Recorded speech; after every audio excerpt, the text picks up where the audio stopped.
seumur hidupku dan menaikkan tanganku demi namamu. Dikenyangkannya jiwaku bah dengan lemah dan sumsum, dengan bibir yang bersorakku memuji. Ya Allah, Engkaulah Allahku, ku mencari Engkau.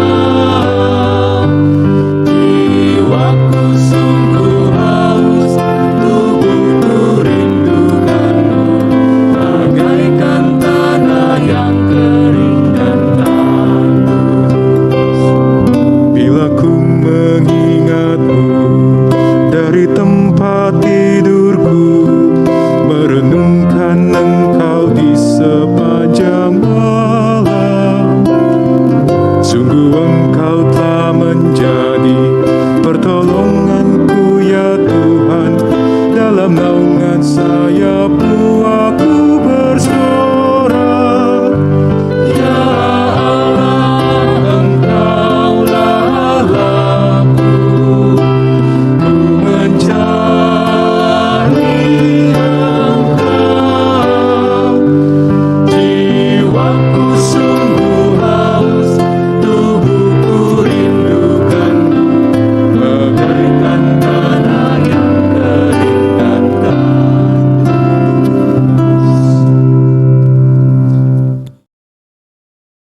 Umat yang terkasih, pada hari ini kita memasuki Minggu Prapaskah keempat.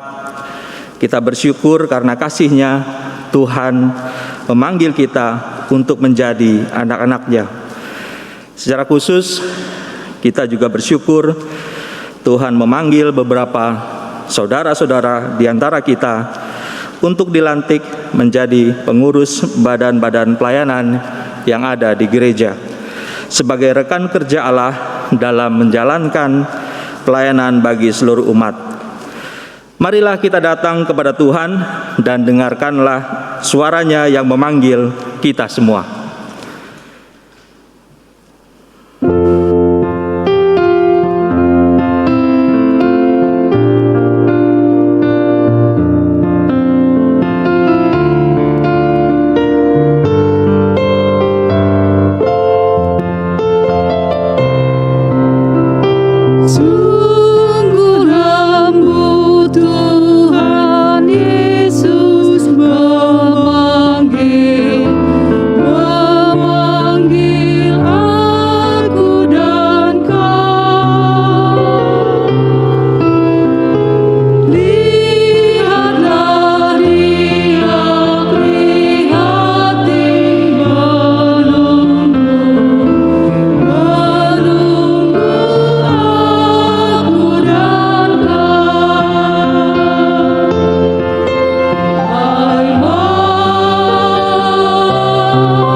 Saudara sekalian yang terkasih dalam Tuhan, kebaktian Minggu Prapaskah keempat pada hari ini dimulai dalam pengakuan iman bahwa pertolongan kita adalah dalam nama Tuhan yang menjadikan langit dan bumi.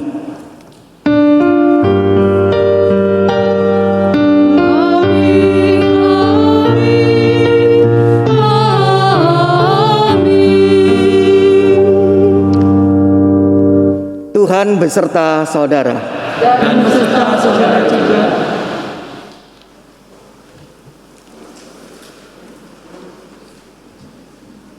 Umat yang terkasih, Bapa yang mengasihi kita adalah Bapa yang menerima kita apa adanya, yang mengasihi kita sekalipun berulang kali kita menyakitinya.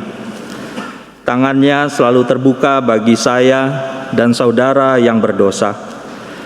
Seperti orang tua yang mengasihi anak-anaknya, yang terus memberi kesempatan meskipun berulang kali terluka. Bapa yang mengasihi kita juga adalah Bapa yang Maha Tahu. Ia mengetahui setiap hal yang ada di dalam pikiran kita. Tidak ada yang tersembunyi di hadapannya. Karena itu marilah kita datang kepadanya, mengakui segala salah dan dosa kita. Kita memulainya dalam doa-doa pribadi kita terlebih dahulu.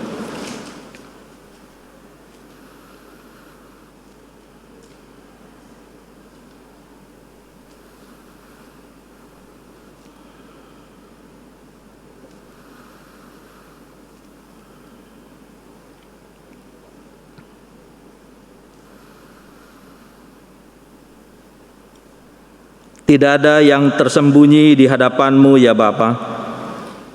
Engkau mengenal kami. Engkau mengetahui perbuatan kami.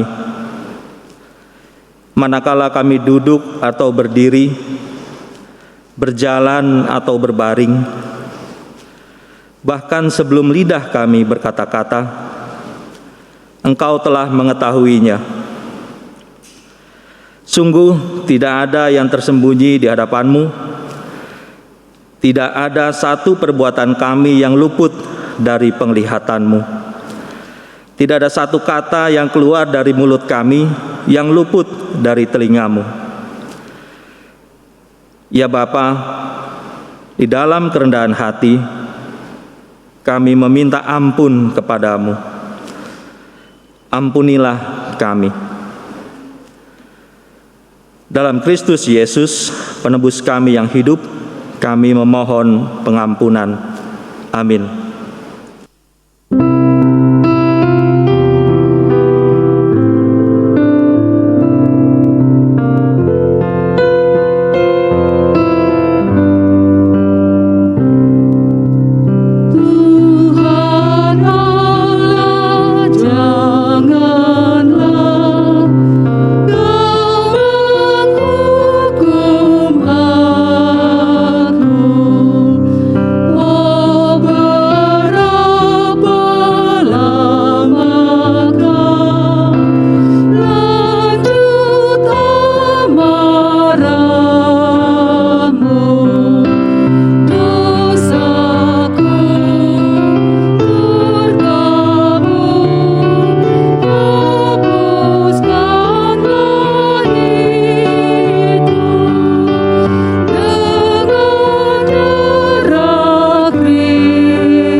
Saudara sekalian, bagi kita yang dengan tulus mengakui dosa dan kelemahan di hadapan Tuhan, serta memohon pengampunan, Tuhan menyediakan berita anugerah yang pada hari ini diambil dari Mazmur 103 ayat 13 demikian. Seperti Bapa sayang kepada anak-anaknya, demikian Tuhan sayang kepada orang-orang yang takut akan Dia. Di dalam Kristus engkau telah diampuni. Dalam Kristus engkau telah diampuni. Damai Kristus bagimu. Damai Kristus bagimu. Marilah kita saling memberikan salam damai kepada anggota keluarga atau teman-teman yang ada bersama-sama beribadah dengan kita saat ini.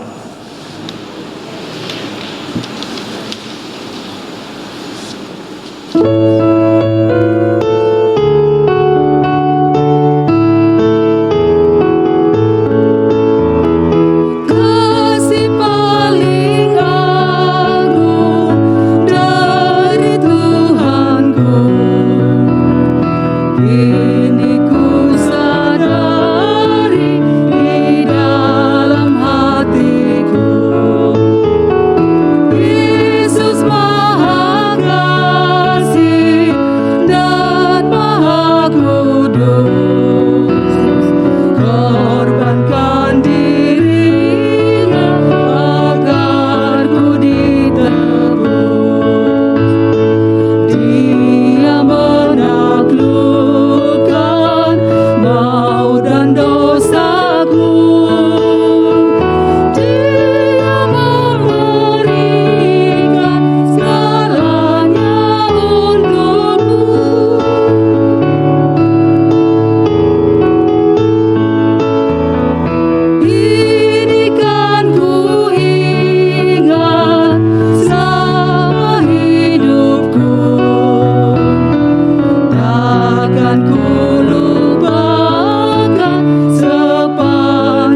Tiba saatnya kita akan bersama-sama membaca dan merenungkan firman Tuhan, namun sebelumnya mari kita terlebih dahulu berdoa bersama. Tuhan, saat ini kami bersyukur untuk minggu hari ini, Minggu Prapaskah yang keempat, dan tiba saatnya bagi kami untuk kami bersama-sama akan membaca dan merenungkan firman-Mu. Mohon Tuhan membuka pikiran kami agar kami dapat memahami firman-Mu dengan baik, dan tolonglah kiranya juga Tuhan hamba-Mu ini dalam menyampaikan kebenaran firman Tuhan, agar setiap kami yang mendengarnya dapat memahaminya dengan jelas, dengan baik, dan kuasailah setiap kami Tuhan, agar kami bukan hanya menjadi pendengar firman Tuhan saja, tetapi sungguh boleh menjadi pelaku firman Tuhan yang setia dalam kehidupan ini. Hanya di dalam nama Tuhan Yesus kami berdoa. Amin.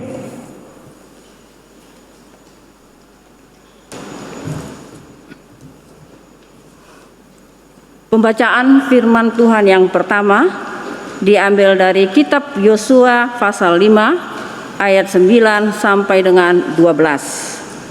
Yosua pasal 5 ayat 9 sampai dengan 12. Dan berfirmanlah Tuhan kepada Yosua, hari ini telah kuhapuskan celah Mesir itu daripadamu. Itulah sebabnya nama tempat itu disebut Gilgal sampai sekarang. Sementara berkemah di Gilgal, orang Israel itu merayakan Paskah pada hari yang ke-14 bulan itu, pada waktu petang di dataran Yeriko. Lalu pada hari sesudah Paskah mereka makan hasil negeri itu, yakni roti yang tidak beragi dan berti gandum pada hari itu juga. Lalu berhentilah mana itu pada keesokan harinya setelah mereka makan hasil negeri itu. Jadi orang Israel tidak beroleh mana lagi. Tetapi dalam tahun itu mereka makan yang dihasilkan tanah Kanaan. Demikianlah sabda Tuhan.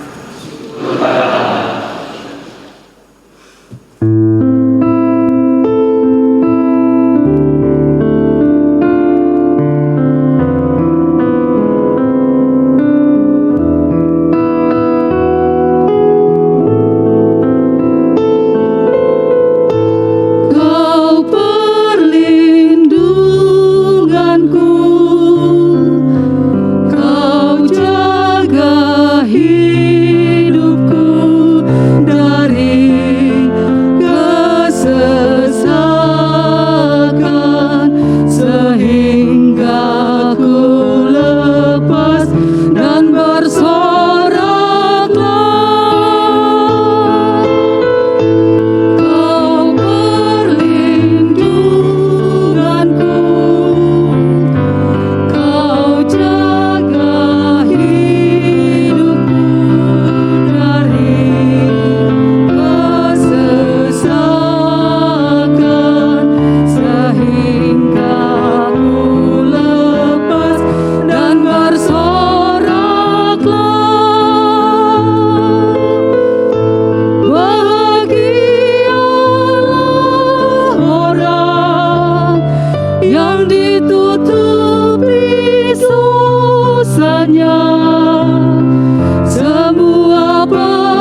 Bacaan kedua dari surat 2 Korintus pasal kelima ayat 16 sampai dengan 21.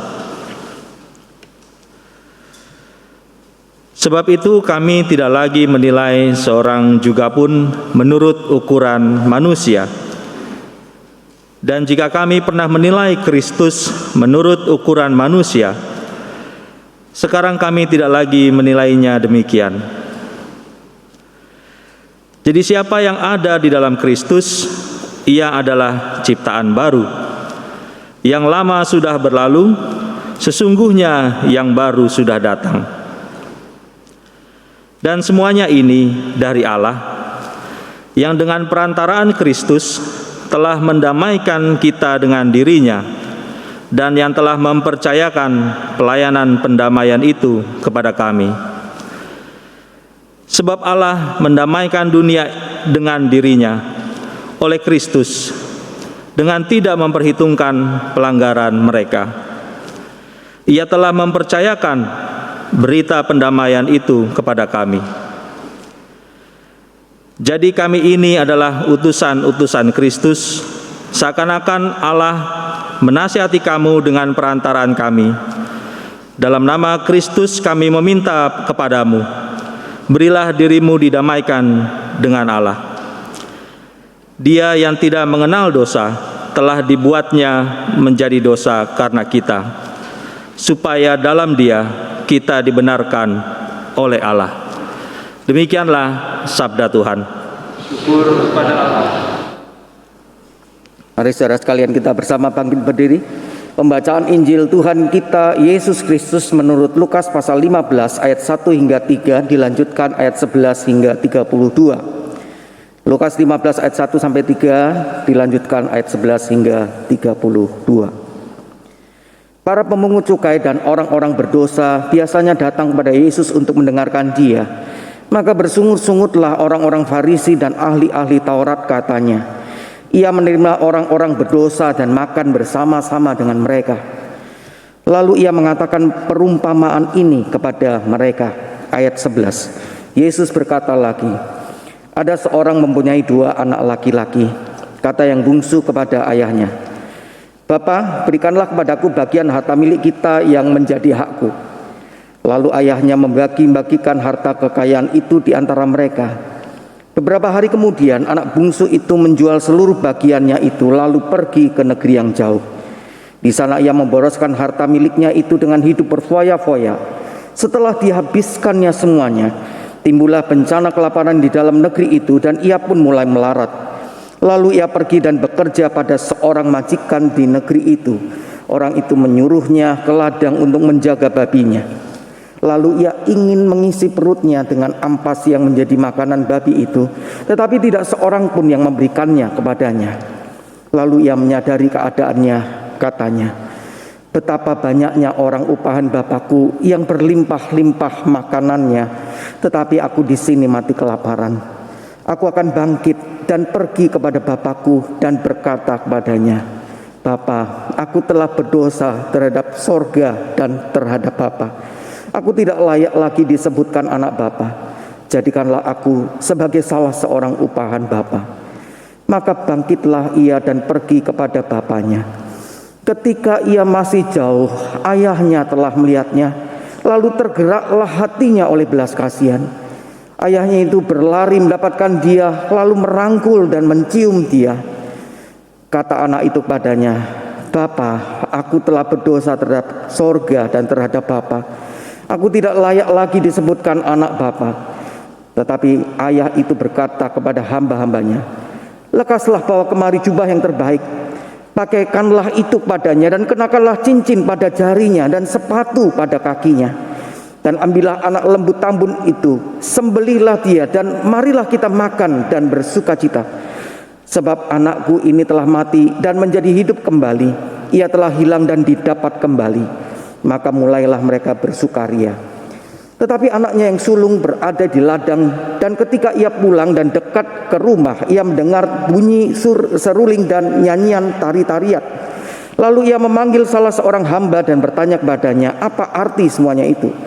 Jawab hamba itu, adikmu telah kembali dan ayahmu telah menyembelih anak lembu tambun, karena ia mendapatnya kembali dengan sehat. Maka marahlah anak sulung itu dan ia tidak mau masuk. Lalu ayahnya keluar dan berbicara dengan dia. Tetapi ia menjawab ayahnya, katanya, telah bertahun-tahun aku melayani Bapa dan belum pernah aku melanggar perintah Bapa. Tetapi kepadaku belum pernah Bapa memberikan seekor anak kambing untuk bersuka cita dengan sahabat-sahabatku. Tetapi baru saja datang anak Bapa yang telah memboroskan harta kekayaan Bapa bersama-sama dengan pelacur-pelacur. Maka Bapa menyembelih anak lembu tambun itu untuk dia. Kata ayahnya kepadanya, anakku, engkau selalu bersama-sama dengan aku, dan segala kepunyaanku adalah kepunyaanmu. Kita patut bersuka cita dan bergembira, karena adikmu telah mati dan menjadi hidup kembali. Ia telah hilang dan didapat kembali. Demikianlah Injil Tuhan Yesus Kristus. Berbahagialah mereka yang mendengarkan firman Allah dan yang memeliharanya. Hosiana. Hosiana, Hosiana, Hosiana.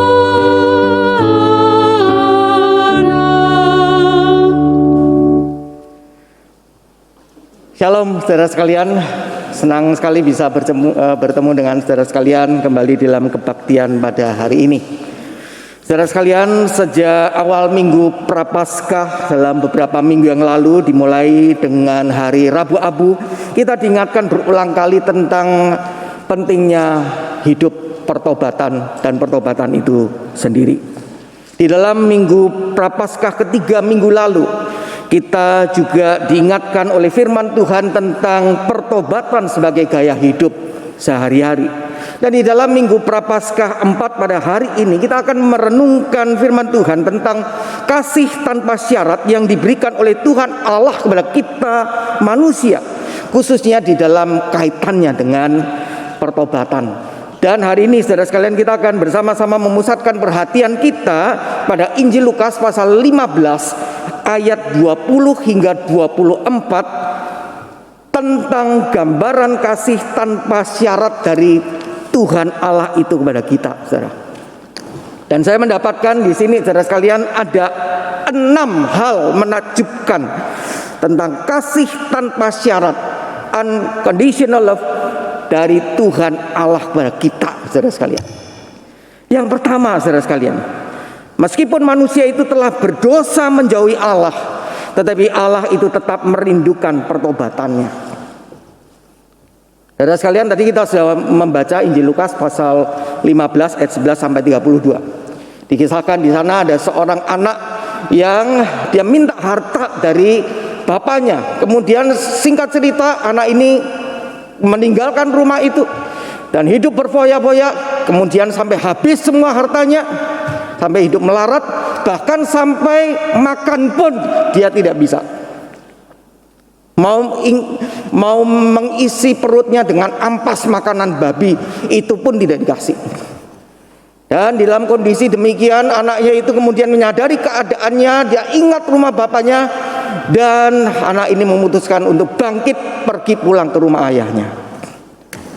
Nah, saudara sekalian, hari ini kita akan sama-sama lihat secara khusus sikap dan tindakan dari ayah itu, saudara sekalian. Sang bapak itu menggambarkan kasih yang tidak bersyarat bagi setiap orang yang mau datang padanya. Nah, saudara sekalian, kalau kita lihat di dalam Lukas pasal 15 ayat 20, di sana dikatakan ketika ia, anak bungsu itu, masih jauh, ayahnya telah melihatnya.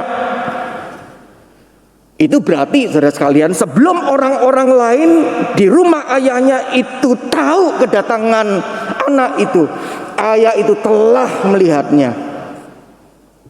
Wah, ini luar biasa, saudara.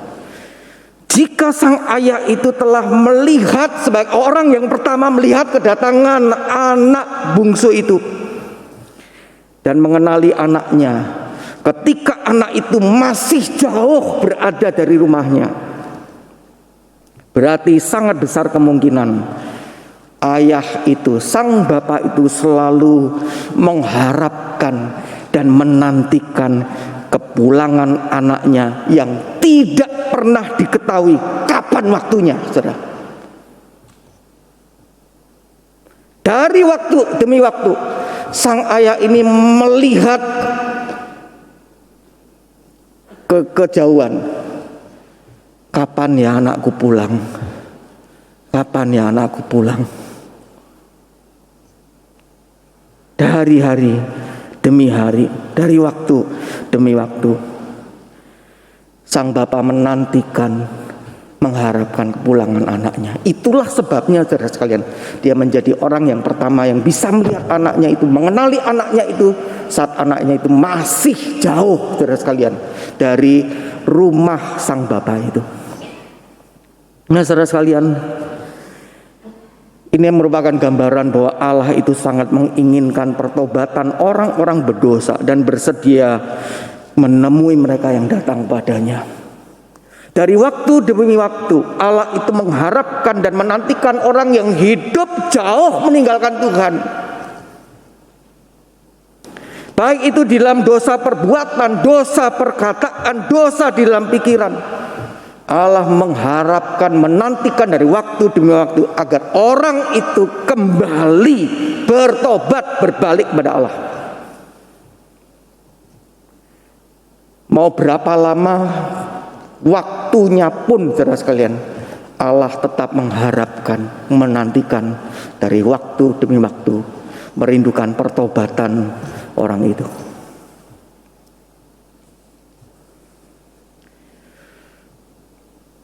Oh, kalau manusia, saudara sekalian, tambah lama tidak mau balik, oh udah biarin aja sudah.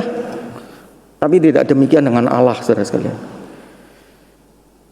Allah merindukan dari waktu demi waktu orang yang berdosa, hidup dalam dosa perbuatan, merugikan orang lain, mencemarkan nama Tuhan, dosa perkataan, kata yang jahat, kata yang kotor, menyakiti hati orang, dosa dalam pikiran, dendam, iri hati dan sebagainya, saudara sekalian.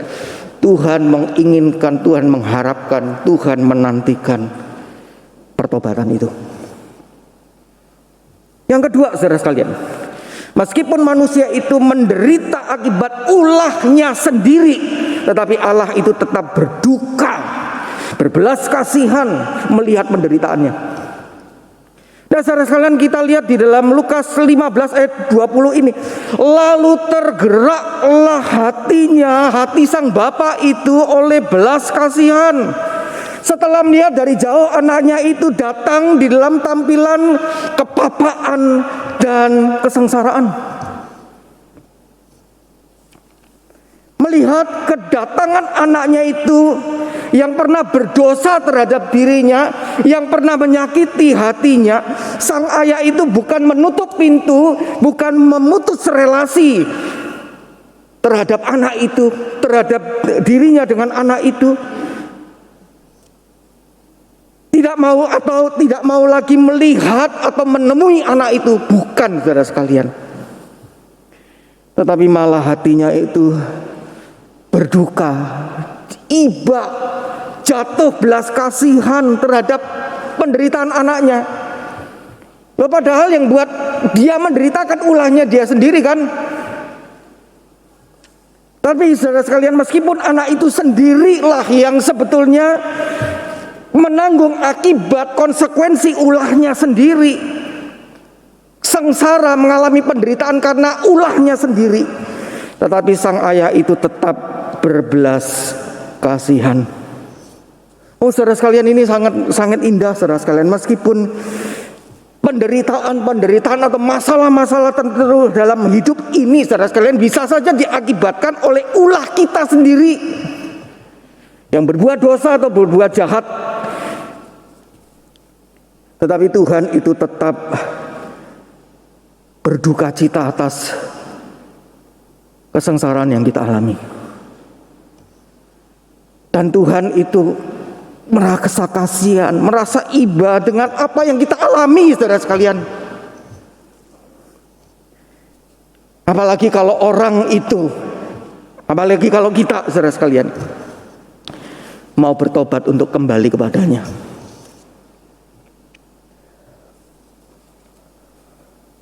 Yang ketiga, saudara sekalian, meskipun ada keraguan-raguan di dalam jalan pertobatan, Allah itu segera menyatakan belas kasih-Nya. Kita baca kemudian saudara sekalian dalam Lukas 15 ayat 20. Ayahnya itu berlari mendapatkan dia.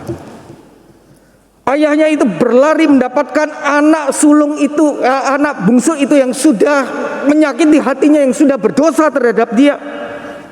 Karena kasihnya dan kerinduannya terhadap anaknya yang hilang itu.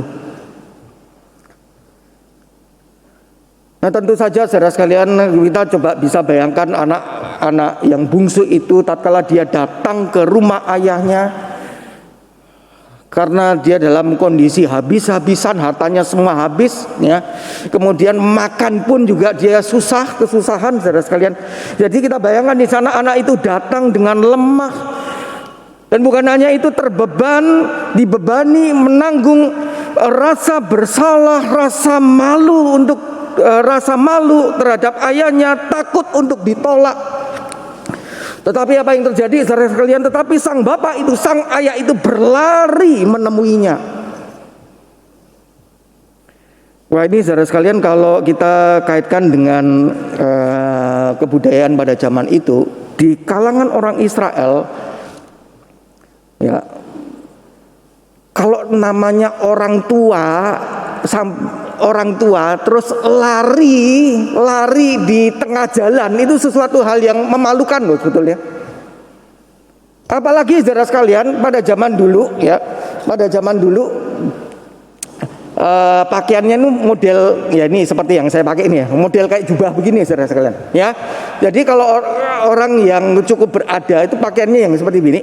Nah, bayangkan saudara sekalian, sudah usianya tidak muda lagi, lari itu saja memalukan. Nah, tambah lagi waktu lari ini kan jubahnya mesti diangkat, mesti agak diangkat nih, gitu ya, supaya bisa lari lebih cepat. Itu double, 2 kali memalukan. Tetapi sang ayah ini dia rela menanggung kehinaan demi siapa? Demi menemui anak ini.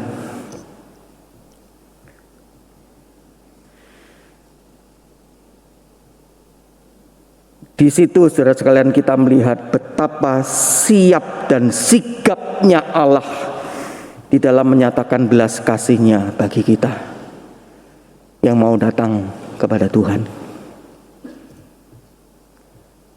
Saudara sekalian, kadangkala ini umum terjadi, saudara. Kadangkala ada orang yang merasa ragu untuk kembali kepada Tuhan, untuk bertobat kembali kepada Tuhan, karena merasa tidak yakin apakah Tuhan itu masih mau menerimanya atau tidak. Aku ini sudah terlalu banyak dosanya, aku ini sudah terlalu jahat, aku ini sudah terlalu kotor untuk diampuni. Sudah terlanjur berbuat salah, sudah terlanjur banyak berbuat jahat, kepalang basah, nyebur saja sekalian. Tetapi di sini saudara sekalian dikatakan Allah digambarkan sebagai seorang bapa yang berlari saudara sekalian menemui anaknya itu. Allah siap untuk memberikan belas kasih-Nya bagi setiap orang yang mau datang kepadanya. Tidak ada satupun yang bisa menghalangi Allah di dalam menyatakan belas kasih-Nya itu. Dan di sini saudara sekalian berarti kita mesti belajar untuk berhenti menghakimi diri kita sendiri. Karena belas kasih Allah itu jauh lebih besar dari apa yang kita bayangkan. Berikutnya saudara sekalian, kasih yang tanpa syarat dari Allah itu dinyatakan dengan apa? Yang keempat, meskipun petobat atau orang yang bertobat itu datang di dalam ketidaklayakan, tetapi Allah tetap menyambut petobat itu, orang yang bertobat itu apa adanya. Dikatakan dalam Lukas 15 ayat 20, ayahnya itu berlari mendapatkan dia, lalu saudara sekalian, merangkul dia. Meskipun anaknya ini pernah bersalah dan pantas dipukul. Dan meskipun anak ini kotor dan bau karena memberi makan babi, tetapi sang bapak itu tetap memeluk anak itu. Anak itu benar-benar dalam kondisi tidak layak, tidak pantas untuk ketemu bapaknya. Tapi sang bapak itu memeluk anaknya itu.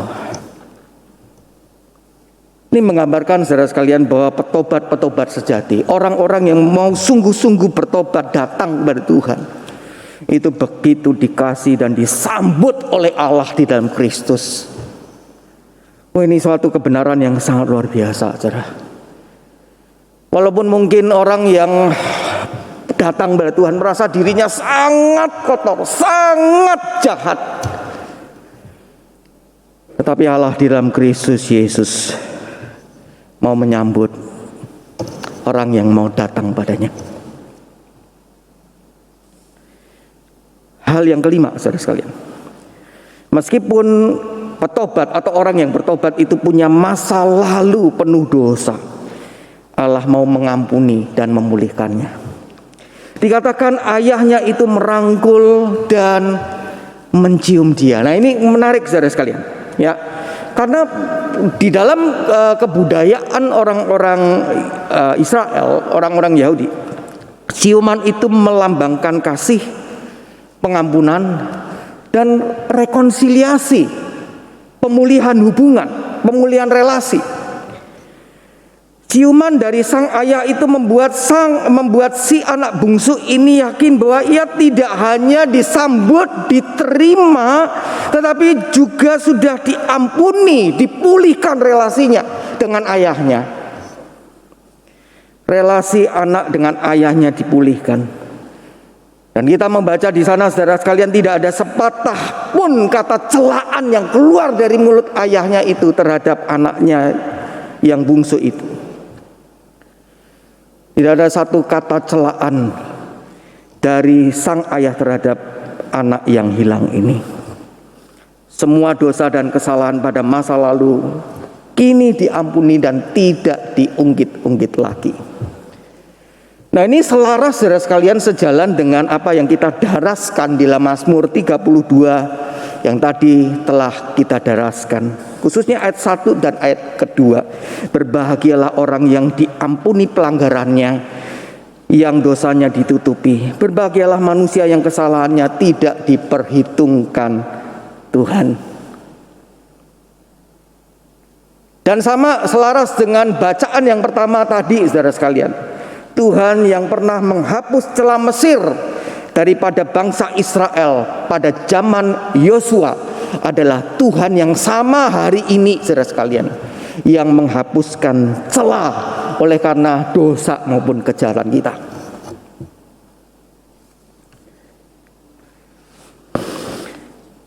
Yang terakhir, yang keenam, saudara sekalian, meskipun petobat atau orang yang bertobat itu tidak layak untuk menerima kebaikan Allah, tetapi Allah itu limpah anugerah di dalam pemberiannya.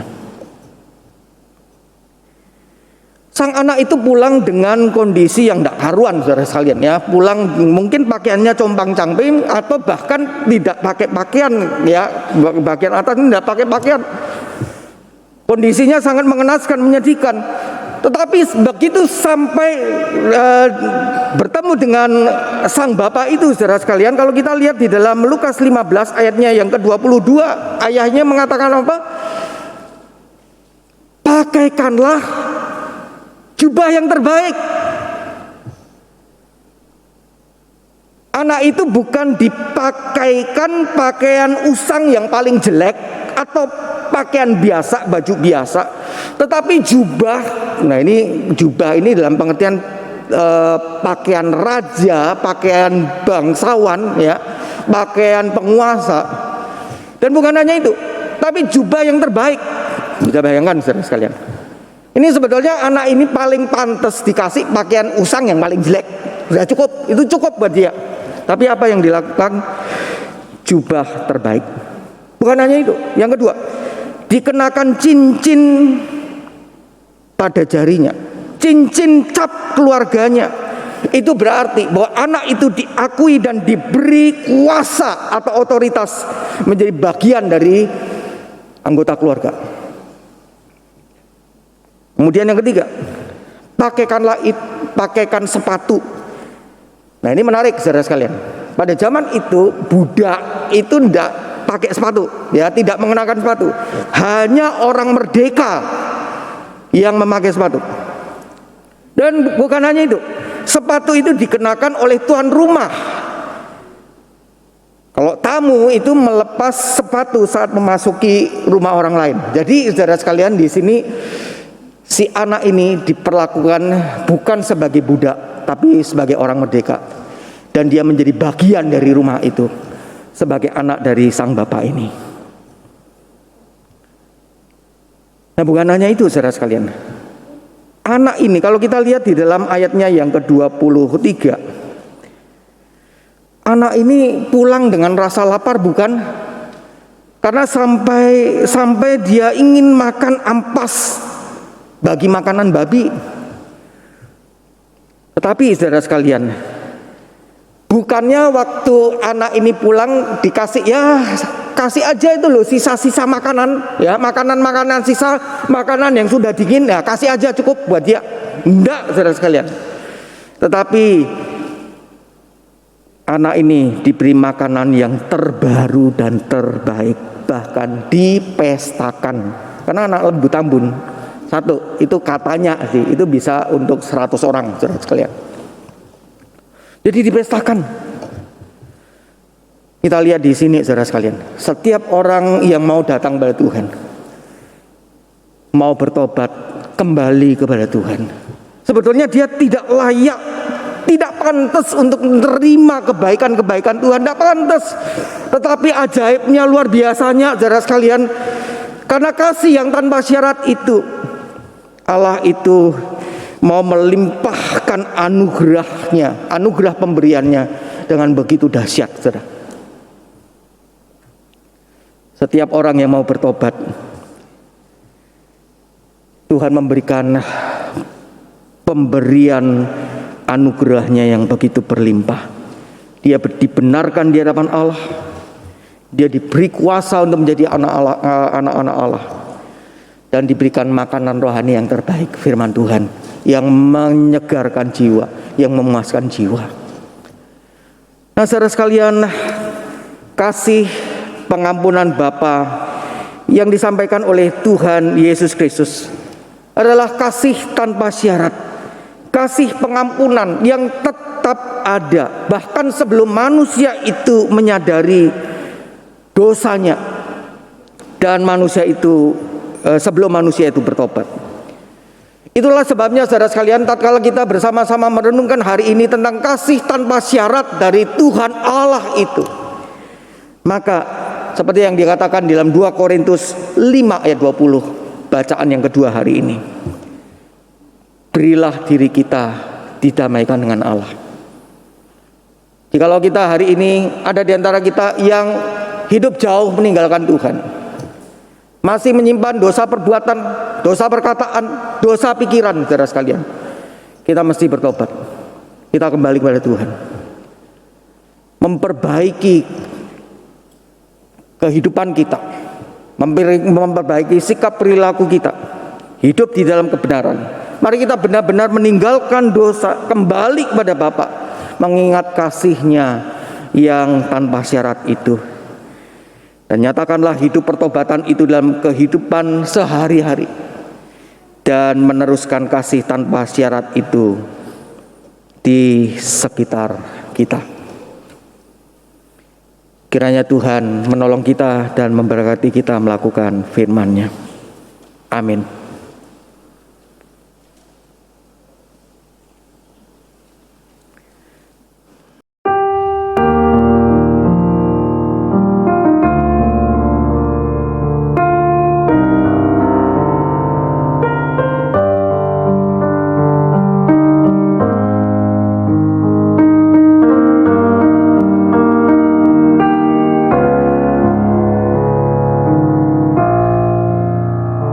Kita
Marilah kita bersama dengan umat Allah di masa lalu, masa kini dan masa depan, mengingat janji baptisan kita dengan mengikrarkan pengakuan Imam Rasuli. Aku percaya kepada Allah, Bapa yang Maha Kuasa, Khalik langit dan bumi, dan kepada Yesus Kristus, Anaknya yang tunggal, Tuhan kita, yang dikandung dari Roh Kudus, lahir dari anak darah Maria, yang menderita sengsara di bawah pemerintahan Pontius Pilatus, disalibkan, mati dan dikuburkan, turun ke dalam kerajaan maut. Pada hari yang ketiga, bangkit pula dari antara orang mati, naik ke surga, duduk di sebelah kanan Allah, Bapa yang Maha Kuasa, dan dari sana Ia akan datang untuk menghakimi orang yang hidup dan yang mati. Aku percaya kepada Roh Kudus, gereja yang kudus dan am, persekutuan orang kudus, pengampunan dosa, kebangkitan orang mati, dan hidup yang kekal. Amin. Pelantikan pengurus badan pelayanan, yaitu pelantikan pengurus komisi dan badan pimpinan bakal jemaat simponi, periode pelayanan 2022 hingga 2024.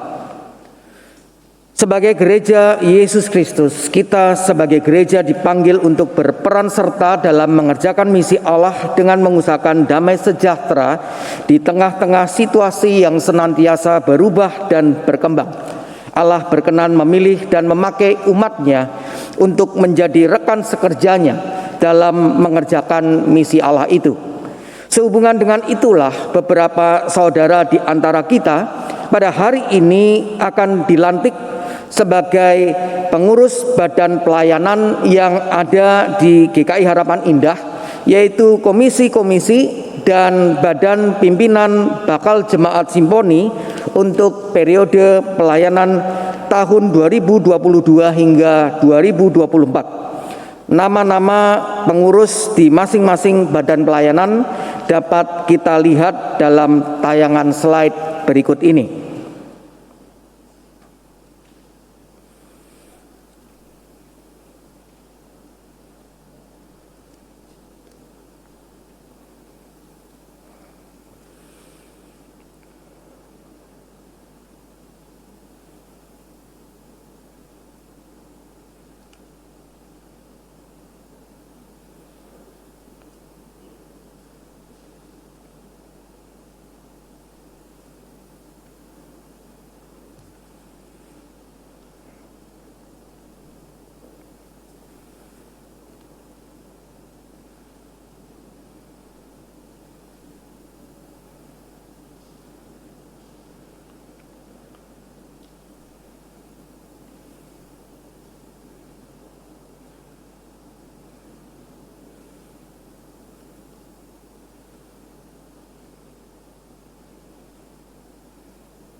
Saudara sekalian, oleh karena terkait dengan pembatasan yang dilakukan selama masa pandemi ini, maka yang hadir di dalam ruangan ini adalah beberapa anggota pengurus harian dari masing-masing komisi maupun badan pimpinan bakal Jemaat Simponi yang mewakili masing-masing komisi maupun badan pimpinan bakal Jemaat Simponi secara keseluruhan. Saya mengundang saudara-saudara yang akan dilantik untuk berdiri dan menjawab pertanyaan-pertanyaan ini. Yang pertama, percayakah saudara-saudara bahwa sesungguhnya Allah sendiri melalui jemaatnya di sini yang telah memanggil saudara-saudara ke dalam pelayanan ini? Yang kedua, yakinkah saudara bahwa Allah yang telah memanggil saudara-saudara akan memimpin, menolong, dan memampukan saudara-saudara dalam melaksanakan pelayanan saudara-saudara? Yang ketiga, karena itu berjanjikah saudara-saudara untuk melakukan pelayanan saudara-saudara dengan segenap kemampuan, kesetiaan, dan sukacita? Bagaimanakah jawab saudara-saudara yang mewakili Komisi Anak? Bagaimanakah jawab saudara-saudara yang mewakili Komisi Remaja? Ya, kami percaya, yakin, dan berjanji. Bagaimanakah jawab saudara-saudara yang mewakili Komisi Pemuda? Ya, kami percaya, yakin, dan berjanji. Bagaimanakah jawab saudara-saudara yang mewakili Komisi Wanita? Ya, kami percaya, yakin, dan berjanji. Bagaimanakah jawab saudara-saudara yang mewakili Komisi Dewasa Kairos? Ya, kami percaya, yakin, dan berjanji. Bagaimanakah jawab saudara-saudara yang mewakili Komisi Usia Indah? Ya, kami percaya, yakin, dan berjanji. Bagaimanakah jawab saudara-saudara yang mewakili Komisi Musik? Ya, kami percaya, yakin, dan berjanji. Bagaimanakah jawab saudara-saudara yang mewakili Badan Pimpinan Bakal Jemaat Simponi? Ya, kami percaya, yakin, dan berjanji. Dalam nama Bapa, Anak, dan Roh Kudus, saya melantik saudara-saudara sebagai pelayan Tuhan di GKI Harapan Indah dalam tugas sebagai pengurus badan pelayanan. Kiranya Allah yang telah memanggil saudara-saudara ke dalam pelayanan ini menguduskan dan memelihara roh, jiwa, dan tubuh saudara hingga tak bercacat pada kedatangan Yesus Kristus Tuhan kita. Ia yang memanggil saudara adalah setia, ia juga akan menggenapinya. Amin. Selanjutnya akan dilakukan penyerahan piagam secara simbolik. Ketua masing-masing komisi dipersilakan untuk maju ke depan untuk menerima piagam pelantikan dari Majelis Jemaat GKI Harapan Indah. Bapak Ibu Saudara, saya membacakan terlebih dahulu piagam yang akan diberikan. Gereja Kristen Indonesia Harapan Indah, anggota Persekutuan Gereja-Gereja di Indonesia, surat pengangkatan nomor berdasarkan keputusan rapat Majelis Jemaat GKI Kristen Indonesia Jemaat Harapan Indah Bekasi tanggal 12 Maret 2022, kami mengangkat saudara nama Eva Kristantina, nomor anggota selaku Ketua Badan Pelayanan Komisi Anak masa pelayanan 2022 sampai dengan 2024. Kiranya Roh Kudus memperlengkapi saudara untuk melaksanakan tugas panggilan ini. Bekasi, 27 Maret 2022, Majelis Jemaat GKI Harapan Indah, Jalan Taman Kenanga, Blok HA 4-5, Perum Harapan Indah, Bekasi. Tertanda Pendeta Hendy Suwandi STH, Ketua Umum, dan Penatua Risafel Budi Permana, Sekretaris Umum.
Saudara sekalian, marilah kita berdoa syafaat. Ya Tuhan, pada hari ini kami bersyukur ada beberapa saudara-saudari kami yang telah dilantik menjadi anggota pengurus dari komisi-komisi yang ada di GKI Harapan Indah maupun juga Badan Pimpinan Bakal Jemaat Simponi. Kiranya Tuhan senantiasa memberkati dan juga menolong mereka Tuhan di dalam tugas, tanggung jawab, kewajiban yang mereka emban sebagai anggota pengurus, dan mampukan mereka Tuhan kiranya dapat melakukan yang terbaik, nama Tuhan dipermuliakan melalui kehidupan mereka masing-masing. Dan saat ini kami juga doakan khususnya untuk saudara-saudara kami yang saat ini juga sedang dalam kondisi sakit, dalam kondisi lemah tubuh. Mohon Tuhan pulihkan, Tuhan sembuhkan.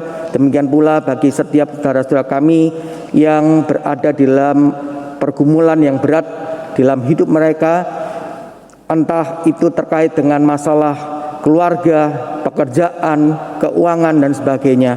Mohon Tuhan memberikan solusi, jalan keluar di tengah-tengah persoalan kehidupan yang mereka hadapi. Kami juga terus berdoa Tuhan, khususnya untuk kehidupan gereja Tuhan, GKI Harapan Indah dan juga Bakal Jemaat Simponi, kiranya juga tetap terpelihara di tengah-tengah masa pandemi COVID-19 ini Tuhan. Persekutuan di antara kami tetap terjalin dengan erat, kehidupan kesaksian, pelayanan dari jemaat Tuhan terus berjalan, nama Tuhan dipermuliakan melalui keberadaan dari jemaat Tuhan GKI Harapan Indah maupun juga Bakal Jemaat Simponi. Kami juga terus berdoa Tuhan untuk negara kami, kiranya Tuhan juga memberkati negara kami Tuhan dengan pertolongan-Mu. Kami tidak henti-hentinya berdoa kiranya pandemi COVID-19 ini segera berakhir, dan kiranya Tuhan memberkati untuk setiap usaha yang dilakukan khususnya oleh pemerintah di dalam menangani pandemi COVID-19 tersebut. Kami juga terus doakan untuk kondisi keamanan dunia ini Tuhan. Kau tahu perang yang terjadi antara Rusia dan Ukraina. Kami sungguh mohon kiranya dengan pertolongan Tuhan perang ini segera berakhir dan tidak berimbas lebih luas lagi terhadap kehidupan dari negara-negara di dunia ini. Banyak hal belum kami sebutkan dalam doa ini Tuhan. Kiranya kami pun juga setia berdoa syafaat di rumah kami masing-masing. Di akhir doa ini Tuhan, kami bersama-sama memanjatkan doa seturut dengan doa yang Tuhan Yesus ajarkan pada para murid-Nya, dan kami nyanyikan demikian.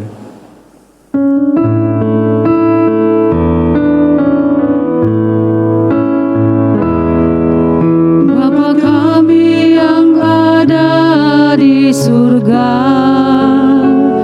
dimuliakanlah nama-Mu. Datanglah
Dengan rasa syukur, marilah kita menyampaikan persembahan syukur kita kepada Tuhan. Firman Tuhan di dalam Mazmur 57 ayat 10 sampai dengan 11. Aku mau bersyukur kepadamu di antara bangsa-bangsa ya Tuhan. Aku mau bermazmur bagimu di antara suku-suku bangsa. Sebab kasih setiamu besar sampai ke langit dan kebenaranmu sampai ke awan-awan. Persembahan dapat dimasukkan di amplop yang disediakan dan dikumpulkan di gereja pada kesempatan terdekat, atau dengan cara transfer ke rekening gereja, atau memindai QR Code yang ditayangkan di layar ini.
Marilah kita bawa persembahan kita dalam doa.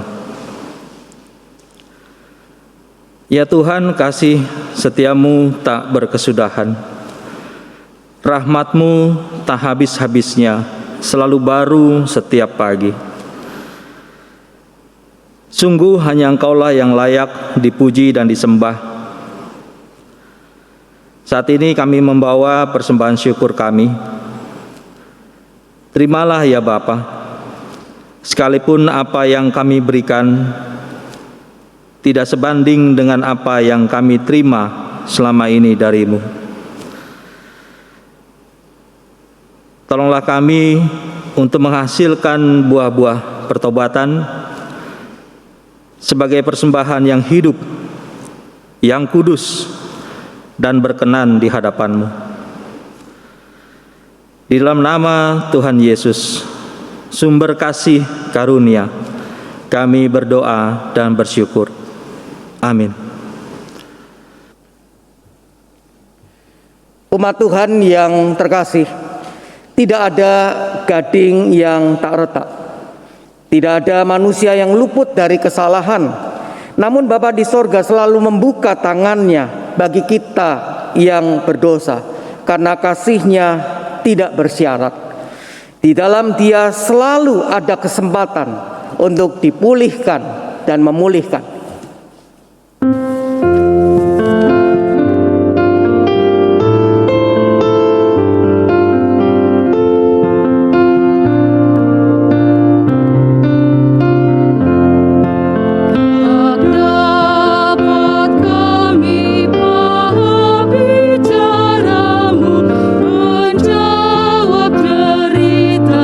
Orang yang susah tetap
Saudara sekalian yang terkasih dalam Tuhan, arahkanlah hatimu kepada Tuhan. Jadilah saksi Kristus. Terpujilah Tuhan. Pergilah dalam damai sejahtera Allah dan terimalah berkat Tuhan. Kiranya Bapa di sorga memenuhimu dengan kasih-Nya. Kiranya Tuhan Yesus menjagamu di tiap musim kehidupan. Dan kiranya Roh Kudus menolongmu menghasilkan buah pertobatan. Hosana, amin.